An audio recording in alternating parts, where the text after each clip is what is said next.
अस्सलामुअलैकुम दोस्तों। एक और केस, हाईवे खातून ज्यादती केस। एक दफ़ा फिर एहतजाज, एक दफ़ा फिर मुल्ज़मान को पकड़ने की हाहाकार, उनको सज़ा दें, ये करें वो करें। ड्रामा फिर शुरू हो गया। मैं ड्रामा क्यों कहता हूँ, क्योंकि आप लोग, मैं आपसे मुखातब हूँ, ये मुनाफिक लोग, आप लोग ड्रामेबाज हैं। आपको ऐसा कोई ना कोई ड्रामा चाहिए, ऐसा कोई ना कोई इशू चाहिए जिसपे आप निकल के अपनी अपनी दुकानदारियां चमकाएं और उसके बाद फिर अगले केस का इंतजार करें। ये कोई पहला वाकया नहीं है, ये एक सिलसिला चलता आ रहा है ऐसे वाकयात का। और हर दफ़ा आप निकलते हैं किसी एक वाकये को लेके। आज भी जब आज पूरे मुल्क में एहतजाज हुआ, मुख्तलिफ लोगों पे, सिविल सोसाइटी के दूसरी औरतें निकले और वो इंसाफ दो, उस खतून को इंसाफ दो, या कराची वाली बच्ची को इंसाफ दो, मुल्ज़मान को पकड़ो। और भाई ये मसला है क्यों, इस पे आपको लोगों की क्यों, क्योंकि आप लोग, आपके अंदर ही ऐसे लोग छुपे हुए हैं, आपके अंदर ही वो दरिंदे हैं, आपके इर्द गिर्द और आप में भी कहीं ना कहीं वो जानवर छुपे हुए हैं। इसलिए आप लोग वो चीज़ जड़ से निकालने का कभी डिमांड नहीं करते। भूल गए आप शबनम रेप केस? अगर नहीं किसी को पता तो गूगल करें। शबनम पाकिस्तान की टॉप सुपरस्टार, अपने पीक पे थी उस वक्त। इससे भयानक वाकया हुआ था। यहाँ तो बच्चे थे, शायद बच्चों को, छोटे बच्चे थे, उन्हें पता भी ना हो कि क्या हो रहा है क्या नहीं हो रहा। उसके तो खामद रोबन गोश को उस बांध के मार के उसके सामने लूटा भी उसके घर को और उसको रेप भी किया। इसी तरह पूरे मुल्क में एहतजाज हुआ और वो मुजरिम पकड़े भी गए, उन्हें सजाए मौत भी हुई, फिर इसी अदालतों में वो छूट भी गए और आज वो आपके लीडर बने हुए हैं। जब वो नून लीग में शामिल होते हैं तो नून लीग के वर्कर उनके तलवे चाटते हैं।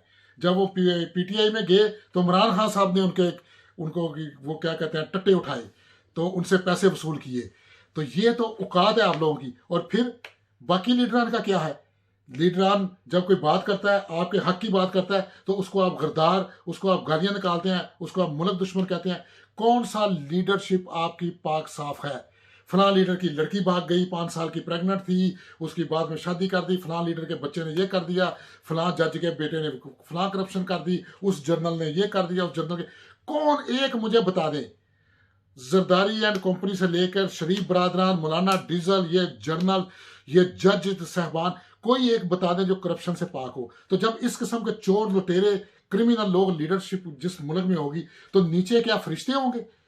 तो ये अंदर जो क्रिमिनल माइंडसेट है, जो मुल्क का क्रिमिनल माइंडसेट है, यही है जो इस किस्म के हर किस्म के वाकयात करवाता है। और अगर कल एक साहब बता रहे थे बड़ी ढिठाई से, ओ जी वो अमेरिका में तो भी तो रेप होते हैं, इंग्लैंड में भी तो रेप होते हैं, शायद होते हो कोई कोई केस में, लेकिन यहाँ बच्चों के दूध में मिलावट नहीं की जाती, बीमारों की दवाइयों में मिलावट नहीं की जाती। यहाँ हर बात पे कुरान सर पे उठा के कसमें खा के झूठ नहीं बोले जाते। ये लोग जो है ना, इनके जो क्रिमिनल लोग हैं या क्रिमिनल माइंड है, वो ग्रुप ही अलहदा होता है और उनकी पकड़ दकड़ जब उनको सजा होती है तो वो एक अलहदा, पूरा मुल्क की पूरी नेचर नहीं है, लीडरशिप ही करप्ट नहीं है। तो ये थोड़ा फर्क है। तो वो जो सीसीटीवी को, वो जो सीसीपीओ साहब ने कहा जी खतून को निकलना नहीं चाहिए, ये नहीं होना चाहिए, वो ये माइंड सेट है। आज मेरी एक अलामा साहब से बात हो रही थी, मेरे दोस्त हैं, बड़े अच्छे मौलवी, बड़े, वो मुझे मैसेज वगैरह भेजते रहते हैं अक्सर। तो मैंने उन्हें पूछा, यार ये आपका इसके बारे में क्या ख्याल है? वो कहता, ओ पाशा जी फिर तुसी हुण बुढ़ियां नूं जदों इजाजतां दिओगे, मर्दां दे मुकाबले ते लियाओगे, गड्डियां चलवाओगे, तो फिर इहो कुछ ही होएगा।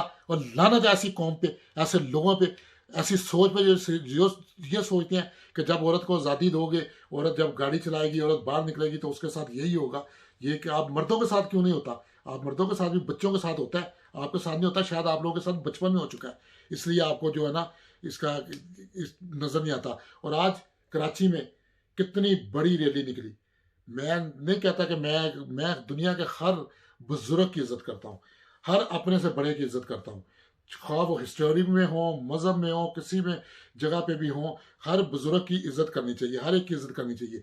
लेकिन हमारे यहाँ जो होता है, अब सिपाही सहाबा एक दूसरे नाम से फिर बाहर आ चुकी है। वो नमूसे सहाबा और पता नहीं क्या, कराची में रैली निकली, पूरी रैली मैंने देखी है, वो लाखों लोग इकट्ठे हुए हैं। मौलवी, किसी एक के मुंह से एक लफ्ज नहीं निकला इसके खिलाफ या चाइल्ड अब्यूज के खिलाफ। वो तहफ़्फ़ुज़ कर रहे हैं सहाबा कराम का, उसकी, क्योंकि एजेंडा है। किसी को सऊदी अरब से पैसे मिलते हैं, किसी को ईरान से पैसे मिलते हैं, कोई अमेरिका के झंडे पे काम कर रहा है, कोई इंडिया के झंडे पे काम कर रहा है। ये तो डोले शाह के चूहे हैं, हम तो चाबी वाले बावे हैं, हमें बना दिया गया है। जो बस रोटी डालता है उसके पीछे चल पड़ते हैं, उसके गुन गाने शुरू कर देते हैं। भाई सहाबा इकराम बिल्कुल काबिल एहतराम हैं जो हैं, लेकिन वैसे भी तो अगर हिस्ट्री पढ़ लें तो ऐसे भी तो सहाबा इकराम थे जो एक दूसरे के गले काट रहे थे, जो एक दूसरे की लाशें निकाल के उनके इवन जो ढांचे होते हैं वो लटका रहे थे। तो हमें तारीख में जाकर तारीख, और हमारा तो वो है ही नहीं। हम तो 500-600 साल पहले मुसलमान हो गए हैं, हमने सुनी सुनाई बातें हैं। वो तो असल में अरबों की है। तो अरबों ने जो किया है एक दूसरे के साथ किया है, जो सल्तनत उस्मानिया के साथ इन अरबों ने किया है। सल्तनत उस्मानिया को, इतनी बड़ी सल्तनत को तबाह करने वाले ये लोग थे। सुल्तान सलाहुद्दीन अय्यूबी को जो नाकाम कराने वाले अरब थे, उन्होंने कहा वो कोई अरब है, वो तो खुर्द है। तो ये उनकी आपस की लड़ाई है। तो हम लोग, क्योंकि हमारे में ना कल है ना शऊर है, हम उनकी लड़ाइयाँ थोड़े से रियालों और थोड़े से डॉलरों की खातर उनकी लड़ाइयाँ लड़ते रहते हैं। तो जब तक हम ये माइंड सेट ठीक नहीं करेंगे, जब तक हम अपने अंदर से ये नफरत नहीं निकालेंगे और अपनी लीडरशिप को गिरबानों से पकड़ के चौकों में नहीं लाएंगे, उस वक्त तक ये वाकयात नहीं रुकेंगे। एक बंदे को सजा दे दो, दो को दे दो, कितनों को दोगे? कितनी फांसियां, दुनिया में सबसे ज्यादा फांसियां पाकिस्तान में होती हैं। सरेआम फांसी दे दोगे फिर क्या होगा? क्योंकि पूरी की पूरी वो आवे का आवा ही बिगड़ा हुआ है। तो ये ऐसे तो ठीक नहीं होगा। आप जब यहाँ जाते हैं यूरोप में, देखते हैं जब भी कोई यूरोपियन बंदा पास से गुजरता है, हेलो करता है, सलाम करता है, जानता है या नहीं जानता, हम भी उसका जवाब देते हैं। हमारे यहाँ नफरत से एक दूसरे की शलवारें उतारने पे लगे होते हैं, एक दूसरे को देख कर थूक करते हैं, वो काफर, वो फलान, वो दीक, ये। जब तक दूसरे की इज्जत करना नहीं सीखेंगे हम लोग अपने अपने पड़ोसी की, अपने सामने वाले की इज्जत करना शुरू करें। यहाँ से शुरू करें। इंसान को इंसान समझे, पहले इंसान बने। इंसान बनेंगे फिर आप उसके बाद कुछ भी बन सकते हैं। फिर आप पाकिस्तानी बनेंगे, फिर आप मुसलमान भी बन सकते हैं, मजहबी, लेकिन सबसे पहले इंसान तो बन जाओ। जानवरों से इंसान तक का सफर तय करना जो है ना, वो सिर्फ बॉडी चेंज नहीं कि इंसान बंदर से बन गया, माइंड चेंज करने की जरूरत है।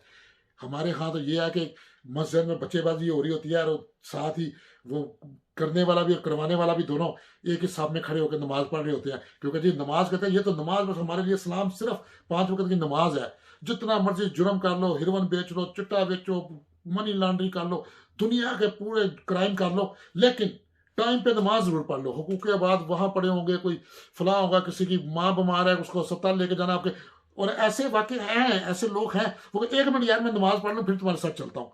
मेरी कई दफा बहस होती है, मैं कहता हूँ यार नमाज इस काम से ज्यादा तुम्हें स्वाब होगा, चलो सही। फिर वो दुश्मन बन जाते हैं, गालियां निकालनी शुरू कर देते हैं। तो ये इस वाक़े पे ये मज़ामत करना सिर्फ इशू नहीं है, ये माइंड सेट चेंज करने की ज़रूरत है। और ये माइंड सेट कोई बाहर से आके नहीं करेगा, ये हमने आपने आपस में करना है। खुद जानबूझ के जो जो चीज़ें नज़र आती हैं उनको कवर करना, यही सबसे बड़ी जो है ना मुनाफकत है। कार्ल मार्क्स ने कहा था कि मार्क्सिस्ट जो है ना वो कभी अपने नज़रियात छुपाता नहीं। ये जो टीवी पे शाम को बैठ के ये चरसी, शराबी और कोकीन लेने वाले जो एंकर भी और सामने वाले भी जो एक दूसरे से लगे होते हैं, जिस दिन ये अपने अंदर का शैतान मार लेंगे, इंसान सामने लाएंगे। इंसान क्या है? अगर कोई आदमी अगर पीता है शराब तो गिलास रखो सामने कि हाँ भाई मैं पीता हूँ, तो अगर बुरी लगेगी तो छोड़ दोगे। लेकिन ये छुपा के पीने वाली, ये छुपा के काम करने वाला काम जो है, ये फिर ऐसे वाकयात, ऐसे क्राइम को जन्म देता है। तो कोई भी काम करो यहाँ से शुरू करो, छुपाओ मत, मुनाफिक मत बनो। क्योंकि जो काम आप छुपाते हो इसका मतलब वो आपको पता है ये नहीं करना, तो उसको छोड़ो, वो फिर नहीं करना। क्योंकि जो काम आप अपने बच्चों को, अपनी बीवी को, अपने बुजुर्गों को नहीं दिखा सकते, वो करते क्यों हो? तो अगर वो दिखा सकते हो, अगर उसको जस्टिफाई कर सकते हो तो वो करो। तो आज का मेरा इतना ही मैसेज था। तो इंशाल्लाह जल्दी हाजिर होंगे। अगर किसी का जज्बात हर्ट हो तो आई एम वेरी सॉरी, लेकिन ऐसे वाकयात और ऐसे इशू पे बात करते हुए मेरा तो बिल्कुल खून खोल उठता है, ब्लड प्रेशर हाई हो जाता है। पता नहीं लोग कैसे बर्दाश्त करते हैं ऐसे वाकयात, और कैसे ये जो बैठ के इनके जस्टिफाइज करते हैं और उन पर बहस मुबासा करते हैं। ये तो आप जाने या आपका ऊपर वाला जाने, मैं जाने, मेरा रब जाने। जब तक जिंदा है सच्चाई पे लड़ते रहेंगे। अल्लाह हाफ़िज़।